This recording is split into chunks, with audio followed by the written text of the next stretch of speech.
When running a railroad, there are many major things to know, one of those things being maintenance and repairs. Basic stuff, such as inspections and fixes, are needed to keep a railroad running. However, miss one small detail, and it can lead to disaster. That's exactly what happened one February night in one quiet town in Ohio.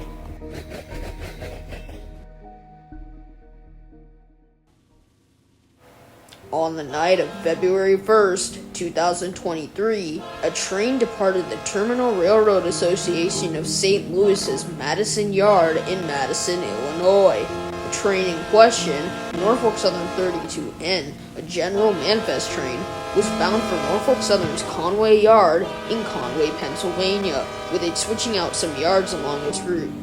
3 locomotives were assigned to this train, all of which were owned by NS themselves.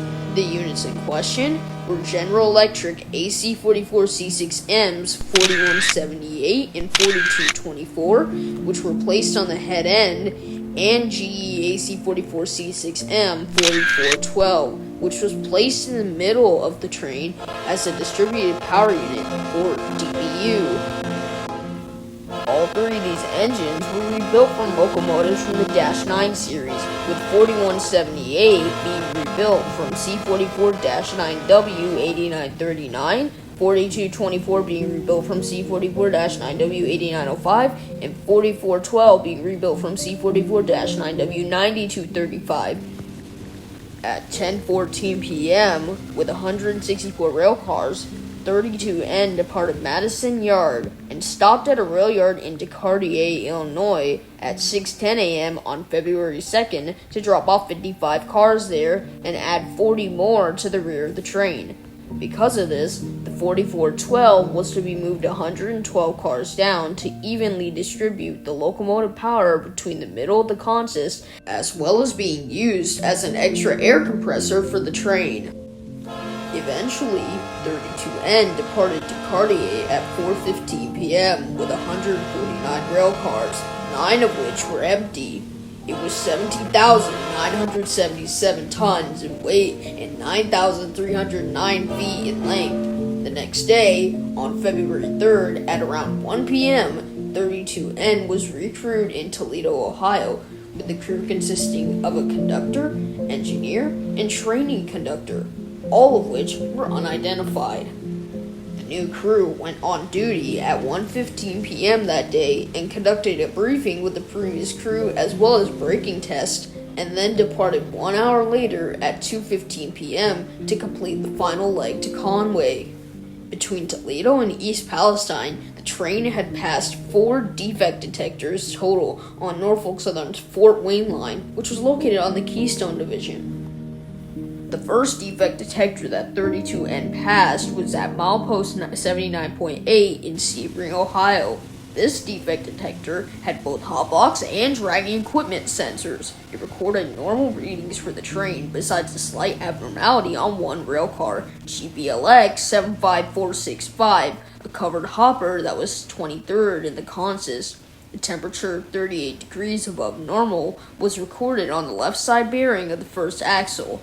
As for the first axle's right side bearing, a temperature of 20 degrees above normal was recorded. This wasn't enough to set off any alarms, however, so after the train passed the detector, the following message played. Norfolk Southern, milepost 79.8. Track 1, no defects. The next defect detector was at milepost 69 in the town of Salem, Ohio. This time, the temperature on the first axle's left side bearing was 103 degrees above normal. The right side bearing still had a normal temperature of 20 degrees above normal, but for whatever reason, the crew still wasn't alarmed, and the following audio recording played. Norfolk Southern, milepost 69.01. Track 1, no defects. While the crew wasn't alarmed, a non-critical alarm was sent to the ATC, or Automatic Train Control Desk, warning that either the detector was malfunctioning or the railcar had a problem. This wasn't a malfunction, however, as video from a nearby security camera showed that the bearing wasn't just hot, it was in flames.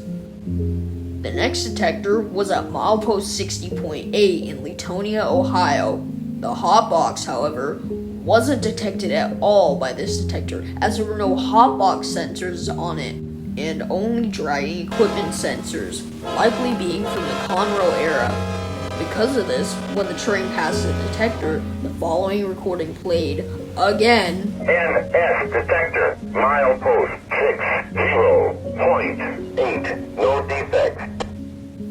Eventually, at 8:52 p.m., 32N reached the last and final detector at milepost 49.8 in the town of East Palestine. At the time, the train was traveling around 43 miles per hour, with the track speed being 50. This detector was equipped with both hotbox and drying equipment sensors.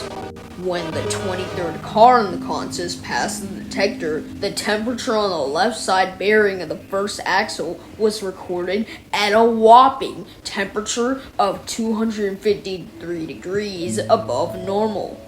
This sent the following alarm to the crew, saying, "Critical alarm. Critical alarm. Critical alarm. Norfolk Southern milepost 49.8. Track 1. Hotbox. Axle 101. South rail." Right after hearing this, the crew slowed their train down and then put it into emergency.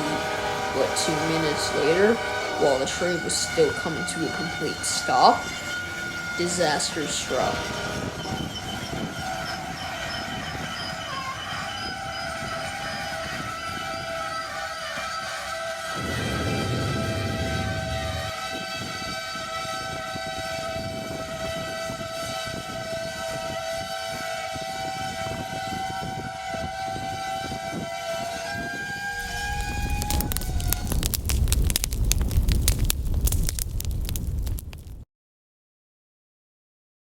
50 cars on a Norfolk Southern Railroad train carrying hazardous material derailed, resulting in a massive fire.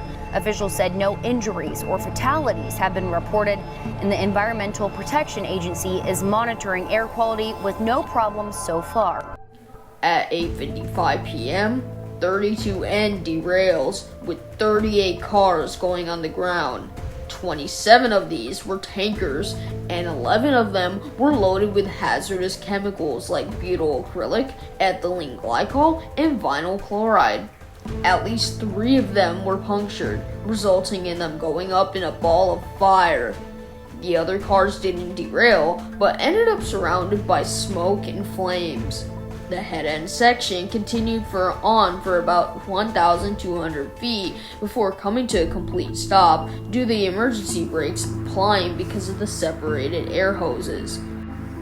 Immediately after, the crew radios the Cleveland East dispatcher and reported the emergency, which was confirmed at 8:56 p.m., spreading the info to other trains within the area to avoid colliding with the wreckage. Eventually, 911 calls reached emergency services, telling them of the derailment and explosion that unfolded, with 48 emergency agencies responding to the incident, including fire departments from neighboring communities and hazmat teams coming as far from East Liverpool, Ohio, and Beaver County, Pennsylvania. Immediately after arriving at the incident site, on the deputy fire chief's instructions, the East Palestine Fire Department sprayed water on the fire, which wasn't effective at all. What was also ineffective was communication from both the first responders front and NS themselves. The East Palestine Emergency Dispatch called the Norfolk Southern headquarters in Atlanta, Georgia, to get the consist information on 32N. The person that answered said that they would get back, but they never did. Because there were multiple emergency response agencies, communication proved an extreme challenge as they didn't use common radio channels. Along with this, the fire made the hazmat placards extremely hard to read as they were completely charred and melted by the extreme blaze. Just shortly before 10 p.m. that night, midnight, the NS Northern Regional Hazmat Manager finally emailed the consist info of 32N to Columbiana County's Emergency Management Agency Director, who, as before, asked for the consist info via call, not email. Once the hazardous profile of the tanker cars was learned, a retreat was ordered at midnight and anyone in residences near the derailment were quickly evacuated. A cloud of toxic, thick smoke could be seen for miles as the chemicals burned. The fire would continue up until the next day on February 3rd, 2023, when it was then decided to vent the tanks anyway using a flare and some small explosive charges. The resulting explosion caused a thick black cloud of volcanic-like smoke to rise into the air, and unfortunately, a portion of it went and contaminated the nearby streams, resulting in thousands of small fish being killed, premature pet deaths 10 miles from the derailment, and residents complaining of symptoms such as nausea and breathing issues. But all this was covered up by local media. A lot of efforts to clean up were taken, such as taking contaminated water for disposal and cleaning up the derailment site to reopen the line. But one big question remained. How the hell does an absolutely disastrous mess like this even happen in the first place, and why did multiple people suffer from this incident?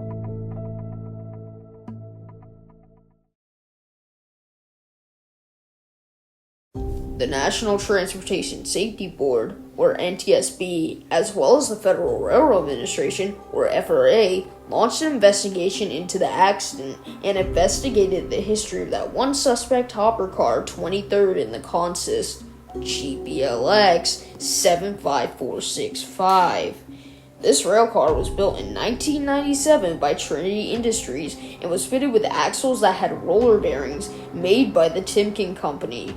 In the old days, on predecessor rail cars, these bearings consisted of brass journals which spun in place and were lubricated with a grease and cotton packing. Occasionally, it would need to be topped up with lubricant, like changing your car's oil, to prevent the bearing from overheating, creating what's known as a hot box, and if the train wasn't stopped and the fire wasn't dealt with, the bearing would break, taking the axle with it, which then resulted in derailment. In the 1940s, these would be replaced by roller bearings, which would completely eliminate the need for the grease and cotton packing and prove to be more reliable than old brass journals. Timken, the company who invented the roller bearings, recommends moving the equipment one railcar length every 6 months or so to make sure the lubricant is evenly distributed over the bearing surfaces. However, when the NTSB was looking into the movement history of the suspect car, it was revealed that the car was holding a 10-year streak of bad luck.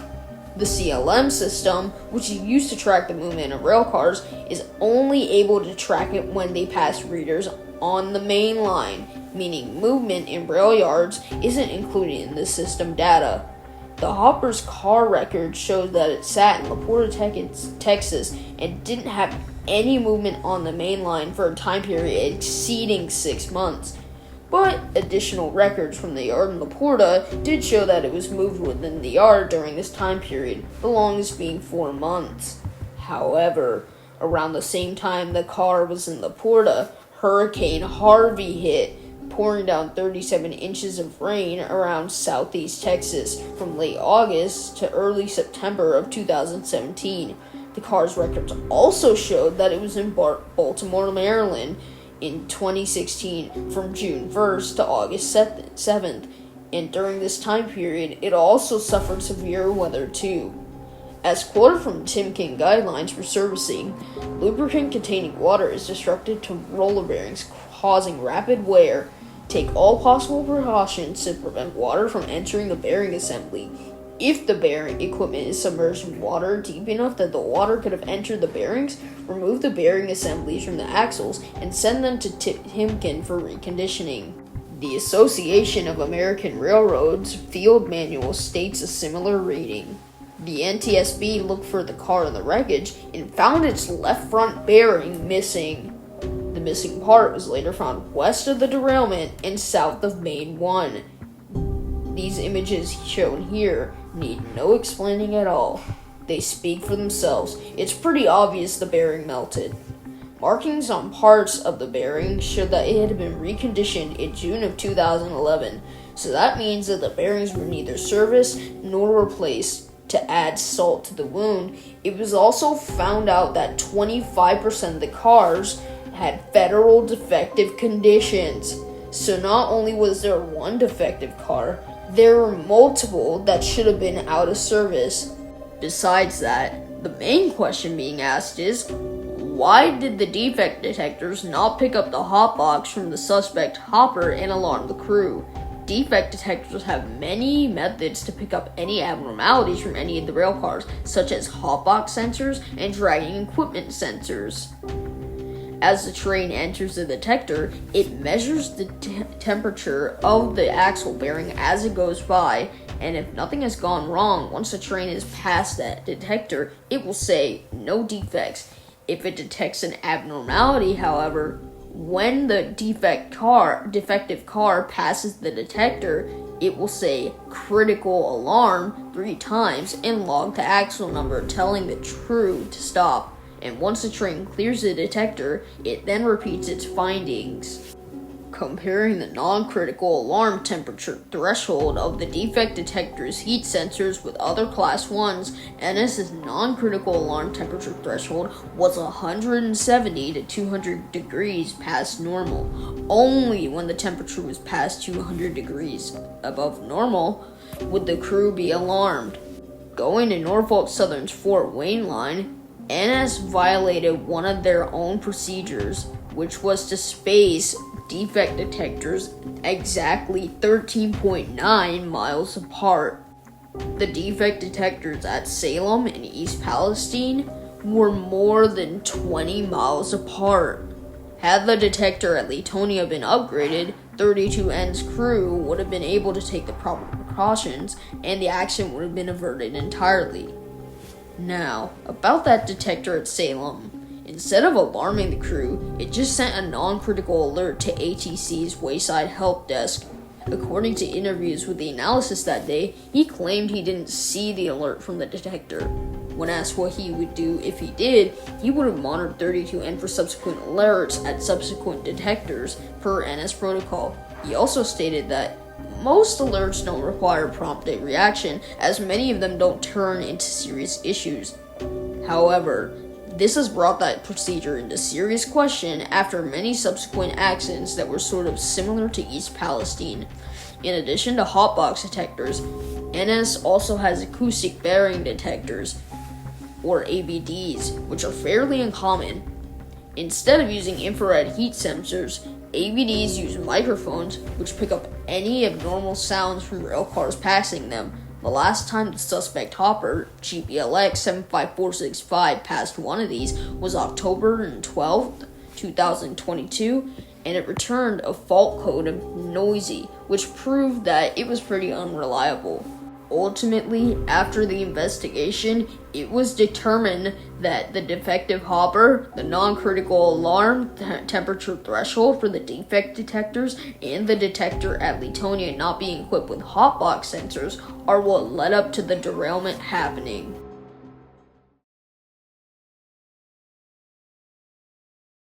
After the wreck, all 3 engines, 4178, 4224, and 4412, were arm-harmed, and as of today, are still in active service. The defect detector at Latonia was replaced with the defect detector that had both dragging equipment and hotbox sensors, and Norfolk Southern decreased the gap between the detectors from 13.9 miles to 13 miles. NS also reduced the non-critical alarm temperature threshold on the defect detectors to 170 degrees. Both the Terminal Railroad Association and NS-32N's crew weren't held liable for the accident that unfolded. However, there's one thing that received absolutely little to no change at all. One thing that could strike at any moment. PSR, or Precision Scheduled Railroading. This business practice was introduced by E. Hunter Harrison, who was CEOs for Class 1s like Illinois Central, CN, and CSX, all three of which he implemented this. PSR involved things such as laying off employees and combining trains to maximize the profit for shareholders.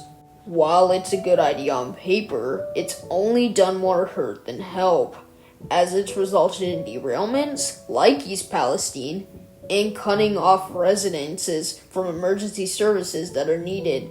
Experts have suggested that multiple times we get rid of it before many more incidents like this one happen again. Luckily, this plethora of issues hasn't gotten to the many short-line railroads that exist, as they care more about safety and customer satisfaction instead of trying to please their shareholders. CSX, as of now, is trying to reverse their PSR-ified effects to try and work on a better business model. As for Norfolk Southern, however, they've done the opposite and created what looks like a PR stunt on wheels, as well as creating a lazy sticker unit for a photo shoot, only for the stickers to be taken off. However, it's more than likely we'll see less change and more incidents like East Palestine.